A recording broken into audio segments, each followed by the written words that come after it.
Et bonjour à tous, mon nom est François Letarte, bienvenue sur ma chaîne JDRT30, une chaîne consacrée aux jeux de rôle sur table. Alors, c'est une vidéoliste, ouais, c'est une vidéoliste en fait, mais c'est ça, c'est carrément RPG numéro 0 pour moi. Ouais, je me prends un petit peu d'avance, mais il faut, comme à chaque année, en fait, plusieurs années, ce que je fais, c'est que je m'enregistre pas mal d'avance toutes mes RPG, tu sais, je fais ça d'avance. Je programme tout ça dans YouTube, ça apparaît tout seul. Parce que je l'ai déjà fait dans le passé, là, me faire une vidéo par jour, vraiment, là, puis suivre les jours juste pour le trip, là, mais c'est ça, je trouvais ça prenant parce que des fois, je me faisais avoir à pas avoir le temps durant la journée. Donc, je préfère avoir de tout faire d'avance, puis de rouler mon concept, puis tout faire ça d'une shot, puis c'est ça. Laisser les publications se sortir par elles-mêmes à chaque jour. Donc, cette année, l'RPGAD, j'en ai parlé dans une vidéo précédente, puis vous le savez probablement, mais c'est ça, c'est un mot par jour, où il y a des questions, où il y a une manière de jazzer tes mots, pour t'inspirer à créer un ou des personnages. Donc, mon approche à moi, puis je pense que j'en avais parlé, je ne sais plus, là. J'ai fait une vidéo en anglais qui parlait de la même affaire, fait que là, je suis tout mêlé dans mes vidéos. Mais en fait, c'est ça, je ne créerai pas de personnages. En fait, je me suis fait une liste de personnages qui ont été marquants dans ma vie de rôliste et j'essaie d'associer les mots à ces personnages-là. Donc, il n'y a pas de. Il y a comme pas de justice, là, si j'ai pas fait ça égal, parce surtout que j'ai comme 7 personnages que j'ai retenus, dont je me souvenais des noms. Il y a ça aussi, il y a des personnages, je me souviens pas de leur nom. Mais c'est ça, mais je me suis réservé ceux dont je me souviens des noms. Quelques-uns là-dedans sont un peu plus récents.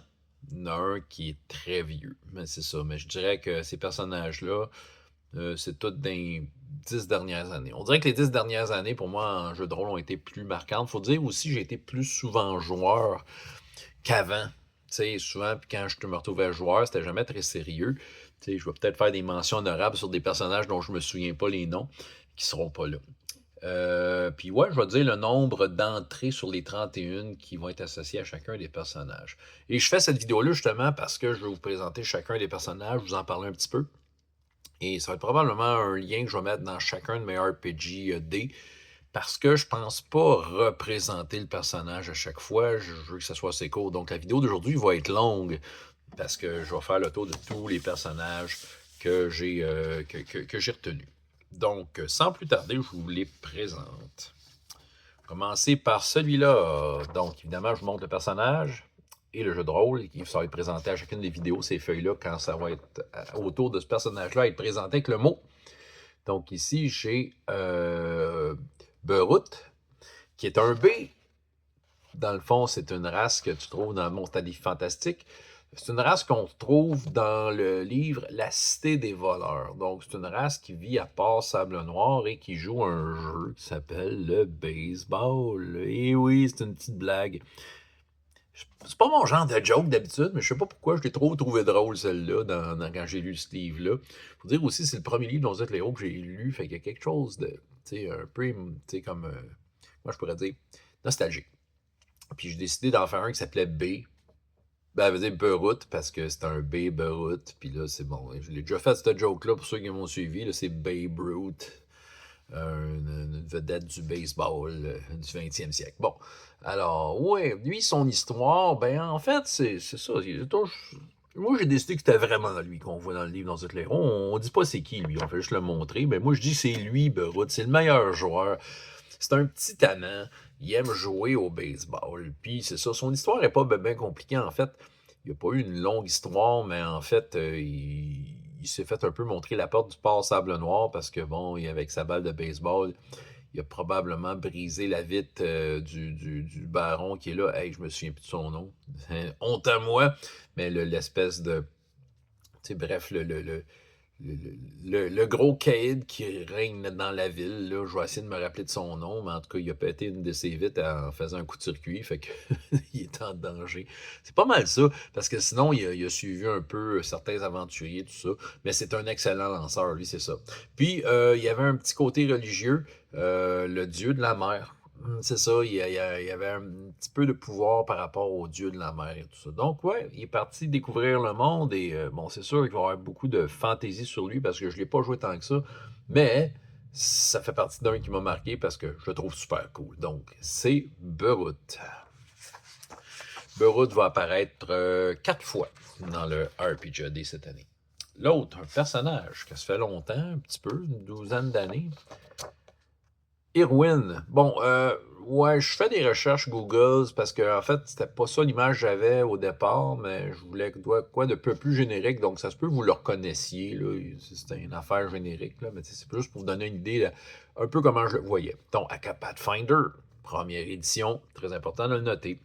Irwin, chevalier de Trévilis, du royaume de Phaéton, un chevalier qui est très droit, veut dire qu'il est vraiment, lui, il a vraiment le désir de représenter l'ordre de Trivilis, qui est un grand chevalier qui a libéré le royaume de la magie maléfique. En fait, la magie est interdite à Phaéton. Puis c'est sûr que durant son parcours, il y a eu toutes sortes de détours. Il a fallu qu'il fasse équipe avec des gens qui étaient pas mal moins nobles que lui. Il a fallu qu'il apprenne de ces gens-là un peu le bon en eux parce qu'il y avait comme un dédain des voleurs, des gens de bas quartier, mais il était obligé de travailler avec eux autres pour lui faire voir aussi que la corruption était entrée au sein des chevaliers de Trévilis. Il devait composer avec ça et plein de mystères entourant du retour de la magie. Il était promis à la fille d'un riche marchand qui s'appelle Nolwenn, mais il a commencé à être amoureux d'une de ses coéquipières, dont le nom m'échappe, qui était une genre de sorcière. Donc, tu sais, finalement, la magie, qui pour lui était vraiment quelque chose de pas bien, ben soudainement, il était en train de gagner son cœur et il était déchiré entre le devoir de marier la fille d'un riche marchand et d'être obligé de s'exiler parce qu'il était amoureux d'une sorcière. Voilà, c'est romantique, hein? Fait que ça, c'était Irwin, qui va apparaître 5 fois. Ah, lui, ben lui, il est couramment dans ma vie. Sorius Grave, Fantasy Age 2e édition. Encore là, sur ma vraie feuille de personnage, je sais pas, cette photo-là, c'est une photo de Sam Neill. C'est ça quand il jouait dans Merlin, mais ça ressemble un peu à ça avec son bâton de Corey. Écoute, la magie, son maître était dans un village très retiré. Puis c'est en fait, c'est le même royaume. C'est comme l'autre d'avant, là, Irwin. Là, c'est comme genre peut-être un siècle plus tard. Là, finalement, la magie a été encore corrompue. Toutes les régions a été repoussée, mais avec un fort prix. Il s'est rendu que chacune des communautés est très, très isolée les unes des autres. Et moi, je viens d'un village qui était au milieu d'un milieu d'une forêt. Puis qu'à un moment donné, parti à l'aventure, voir un peu ce qui se passait parce qu'il y avait des choses étranges. Mon maître était aussi dans ce village-là pour découvrir que dans le monde, il y a un problème avec des hommes chèvres dirigés par des mages qui essayent de ramener le retour d'un grand dragon qui est vraiment un énorme danger pour finalement faire régner le mal. Et j'ai aussi un némésis que j'ai jamais rencontré qui s'appelle Ando. Fait que là, j'étais avec mes compagnons, on se promène à travers le monde, à essayer de retrouver des vestiges justement de Valdis, des chevaliers de Trévilis, de l'autre gang d'avant, pour essayer de ramener, peut-être combattre le mal. Et le bâton que j'ai reçu de mon maître est vraiment un ingrédient important pour ça. Juste qu'un de mes coéquipiers, c'est un peu épais parce qu'on avait comme un artefact très important, puis on l'a donné à un genre de vouivre, là. Louis Verne, vu qu'il a eu peur, il a juste donné à Louis Verne, il a dit donne-nous cet objet. Bon, il a donné, tu sais, maudite gang d'épais. En tout cas, ça, c'est une gang, mais je n'étais pas là. Fait que c'est ça. Ça crée bien la controverse. Fait que là, on parcourt le monde. Il est amoureux d'une archiviste, justement à Phaéton, qui est beaucoup plus âgé que lui, mais il est très impressionné de sa connaissance des récits anciens, ce qui l'aide beaucoup dans ses recherches. Bref, il a vécu beaucoup, il a combattu, tué bien des hommes chèvres et il essaie de convaincre les gens de se joindre à lui, ou du moins à une cause. pour défendre contre le mal, mais c'est très difficile avec des sociétés très isolées, très indépendantes les unes des autres et qui se croient individuellement très autosuffisantes. Donc, une grosse game, un gros challenge. Voilà. Sorius, qui va apparaître 3 fois. Et un qui va apparaître une certaine fois, un qui est relativement récent, le révérend Colby Skull. Encore là, je suis sûr qu'il dit oh, c'est un personnage dans Marvel, je sais pas trop. J'avoue, je n'ai pas trouvé la photo que j'utilisais dans Roll20, je l'ai perdue. Mais ça donne une idée, là. Il y a toute la peau dorée, tout ça. Puis bon, OK. Le révérend Colby Skull était un humain de système solaire gaïen qui s'est fait recruter par des extraterrestres pour aller dans une mine travailler pour eux parce qu'il voulait vivre l'aventure. Il est parti avec sa femme et son enfant, qui était très en bas âge, Oriane. Puis, c'est ça, sauf que là-bas, ils ont découvert la race dorée. Puis, le changeur doré, une religion qui l'a fasciné, qui prône toujours le changement vers l'amélioration, vers le mieux. Il a décidé de complètement embarquer dans cette religion-là en faisant changer sa peau complètement, qui devenait résistante au feu et qui le rendait plus fort. Sa femme a viré sur le top, elle lui a laissé sa fille. Il a élevé sa fille qui est devenue une adulte et ses aventures ont commencé plus particulièrement quand on a quitté la Lune, puis on s'est promené dans la galaxie pour finalement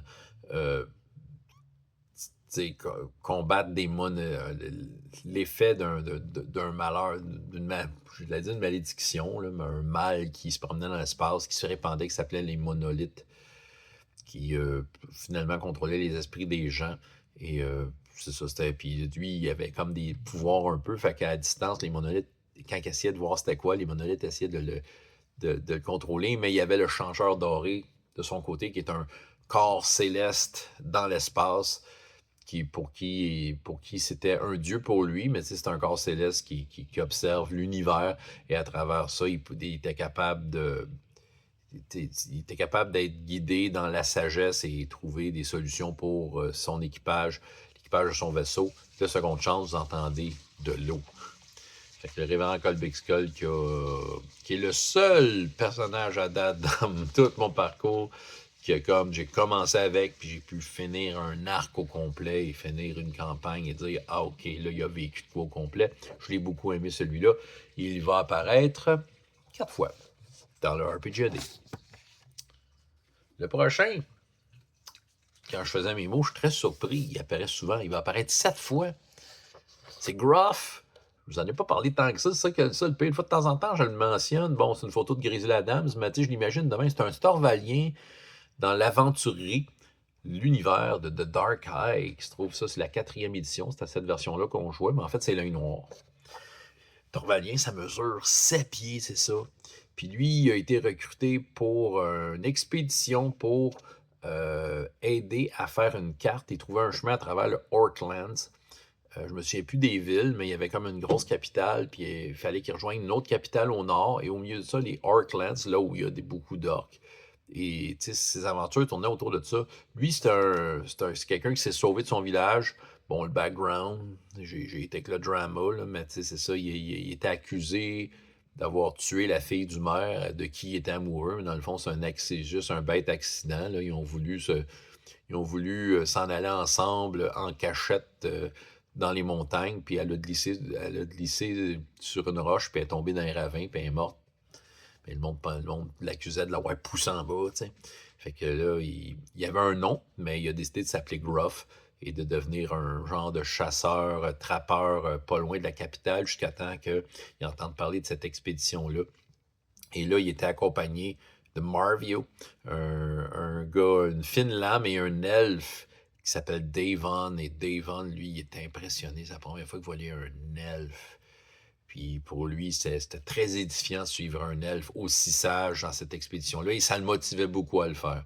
Fait qu'il a vécu beaucoup de choses. À travers ça, ça a été difficile. Il a libéré des esclaves dans son parcours. Ils ont trouvé un minotaure qui était en fait un humain qui a eu une malédiction. Il avait beaucoup de misère à communiquer avec. Il est probablement mort dans Orklands. On l'a pas fini, la campagne, mais je vais vous dire, les derniers games, ça allait pas bien pour Gruff. qui était quand même un excellent tireur, mais bon, quand il y a beaucoup d'orgues en tabarnak, là. Bon, 7 fois. Écoute, écoute, je vais vous parler de Gruff.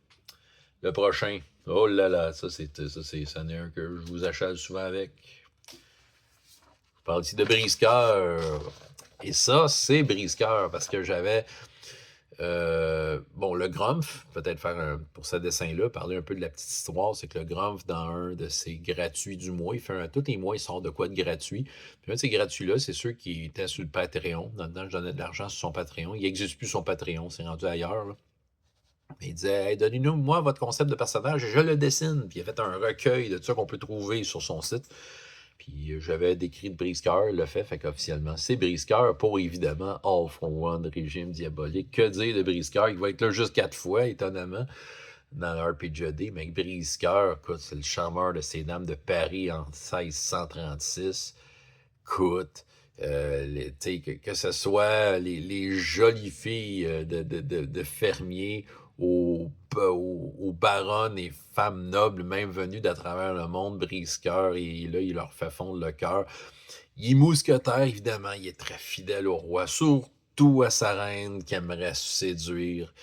Mais étant donné son charisme et un peu sa légèreté face à toutes sortes de situations, à prendre un peu tout à la légère, il a été recruté dans ce groupe un peu plus secret-là de mousquetaires qui enquêtent sur des phénomènes surnaturels, des démons, des fantômes, des loups-garous, des vampires. OK? Il est sur ces missions-là, puis je pense qu'il y a comme un sang-froid naïf. OK? Il prend tellement tout, il est tellement au-dessus de tout que c'est ça, il est capable de dealer avec des situations très, très extrêmes, d'avoir la parole facile par rapport à toutes sortes de situations, puis vraiment, tu sais, c'est ça. Je pense que, ouais, il se débrouille à l'épée, là, mais pas tant. Tu sais, en fait, c'est juste parce que c'est une grand gueule. Puis sa grand gueule le sauve de tout. Un vrai séducteur, fidèle à sa compagnie mousquetaire, Jean-Marie, Martin, Philippe, voyons, c'était qui l'autre? Ah, honte à moi, je me souviens plus du dernier. Comment il s'appelait? Le dernier mousquetaire qui est rentré. Mais en fait, il n'a pas tant joué avec. C'est ça qui arrive. Parce que le dernier mousquetaire était joué par. Je me souviens même plus du nom du joueur, mais tu sais, j'étais meneur de jeu. Fait que mon brise-cœur a apparu comme personnage non-joueur, mais ils n'ont jamais vraiment joué ensemble. Mais en tout cas, ça va peut-être arriver un jour si jamais on joue à All for One. Fait que ce brise-cœur. Alphonse Ruolt de son vrai nom. 4 fois dans le RPGD. Le dernier personnage que je vous présente, lui, c'est le plus vieux. Parce que c'est un personnage joué dans Star Wars West Endgame, première édition. Encore là, il y en a qui disent ah, j'ai vu ça dans des bandes dessinées. Non, mais tu sais, j'essayais de trouver une image qui me faisait penser au personnage comme je le voyais dans ma tête. Flidia Fripp, oui, j'ai joué un Jedi à Star Wars D6. À temps partiel, parce que c'était surtout moi le meneur de jeu, mais ça, c'était une table où les meneurs de jeu, des fois, on changeait. Des fois, il y a du monde dans le groupe qui disait hey, j'ai le goût de faire jouer à la prochaine aventure, puis on le faisait. Fait que j'embarquais avec Flidia Fripp. Évidemment, il a vécu des affaires pendant la rébellion. Il savait que il mettait son groupe à risque. Il se mettait lui-même à risque. Parce que Darth Vader ou des agents de l'Empire pouvaient le retrouver pour le buter. Parce que c'est ça qu'on fait avec les Jedi. Ou peut-être le convertir. Fait qu'à un moment donné, il y a eu toutes sortes d'aventures rebelles. Donc, avec les rebelles, évidemment, faire les classiques, là, des trucs pour mettre les bâtons dans les roues de l'Empire. Il le faisait parce qu'il croyait à la rébellion. Un moment donné, ils ont trouvé une fille qui s'appelait Sarah, qui était qui était amoureuse, en fait, du pilote, Vince Decker, le pilote du groupe. Mais Flidia Fripp aussi a commencé à développer comme une appréciation amoureuse. Puis, à un moment donné, ça a créé comme du conflit entre lui et Vince Decker. Puis surtout que lui, ça allait à l'encontre de ce qu'il savait, de ce que c'était un Jedi. Mais c'est ça, fait qu'il a eu trop la chienne. Puis, lui et Sarah se sont exilés sur une planète lointaine. C'est pas mal de même qu'a fini la vie de Flidia Fripp. Autrement dit, c'est un personnage qui pourrait ressortir aujourd'hui, genre justement, qu'est-ce qui se passe 35 ans plus tard. Je pourrais le faire en temps réel. Qu'est-ce qui est arrivé avec Saran Wrap, puis tu sais, à quel point d'être en relation avec une autre fille qui était sensible à la force. Fait que c'est ça. Fait que est-ce qu'ils ont eu des enfants sur cette planète lointaine? Comment ça s'est passé? Je me pose bien des questions, mais j'ai suffisamment de matériel pour vous en parler 4 fois pendant le RPGAD. Je vais essayer de mettre des tags, là. Tu sais, si j'ai le temps, je vais mettre des tags pour les personnages pour pas que vous ayez à chercher quand vous voulez vous référer à un de ces personnages-là. Peut-être intégrer à même la vidéo, dire, tu sais, vous voulez entendre parler de Flydia Fripp, de Heroine, tu sais, puis tout ça. Je vais peut-être mettre carrément les tags appropriés. Puis c'est ça. C'est comme ça, vous allez pouvoir, tu sais, c'est qui lui déjà? Ben, tu sais, vous voulez avoir l'extra, ben, vous allez pouvoir fouiller dans en fait, 20 minutes que je suis en train de vous faire ça, là. Mais ça, je vous ai présenté les personnages qui seront en vedette dans mon RPGAD cette année 2026. Donc, évidemment, j'ai bien hâte de vous partager ça. C'est ce que j'avais à vous dire, François Letarte, JDR des 30, et jusqu'à la prochaine fois, ayez autant de plaisir dans la vie que dans les jeux. Au revoir.